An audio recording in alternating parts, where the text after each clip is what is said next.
আসসালামু আলাইকুম। আমি মোহাম্মদ গোলাম সরোয়ার, গ্রিন ভ্যালি বিডির পক্ষ থেকে। আপনারা দেখতে পাচ্ছেন আমার চারপাশে অসংখ্য খেজুর গাছ রয়েছে এবং সেই খেজুর গাছের ২০২৫ এবং ২৬ সালের শীত মৌসুমকে কেন্দ্র করে আপনার কাছে অথেন্টিক এবং খাঁটি খেজুরগুলো পৌঁছে দেওয়ার লক্ষ্যে আমাদের এই খেজুর গাছগুলো পরিষ্কার করার কাজ সম্পূর্ণ হয়েছে এবং অনেক খেজুর গাছ এখনও অসম্পূর্ণ অবস্থায় রয়েছে, অর্থাৎ এখনও পরিষ্কার করা হয়নি।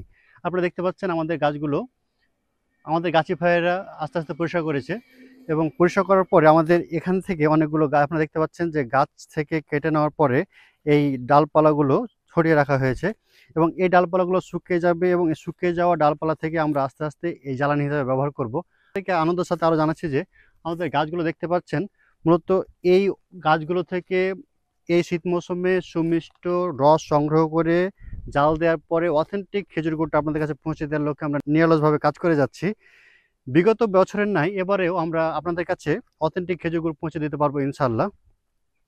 এবং আপনারা জেনে খুশি হবেন যে যে বিগত বছরগুলোতে যেসব কাস্টমাররা আমাদের কাছ থেকে খেজুর গুড় নিয়েছেন বিশ্বাস করে এবং যারা নেননি তারা আমাদের কাছ থেকে আবার যোগাযোগ করেছেন। আর যারা নিয়েছেন আমাদের কাছ থেকে বিশ্বাস করে তারা অনেক খুশি হয়েছেন, আমাদের সাথে যোগাযোগ করছেন আগে থেকেই। আমরাও তাদের বিশ্বাসের কথা মাথায় রেখে আস্থার সাথে কাজ করে যাচ্ছি।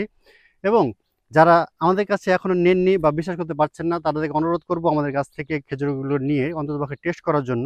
তারা বুঝতে পারবেন যে শহর জীবনযাপনে ভেজালের ভিড়ে আমাদের এই গ্রামীণ পর্যায়ে তৈরি করা খেজুর গুড়টা কতটুকু অথেন্টিক। আপনাদেরকে গ্রিন ভ্যালি বিডির পক্ষ থেকে আরো গুরুত্বপূর্ণ তথ্য জানিয়ে রাখতে চাই যে আমাদের যে অসংখ্য গাছ রয়েছে সেগুলো তো পরিষ্কার করা হয়েছে এবং আপনারা দেখলেন, এবং অনেকগুলো গাছ এখনো অপরিষ্কার অবস্থায় রয়েছে এবং এই গাছগুলো আমরা আস্তে আস্তে পরিষ্কার করব।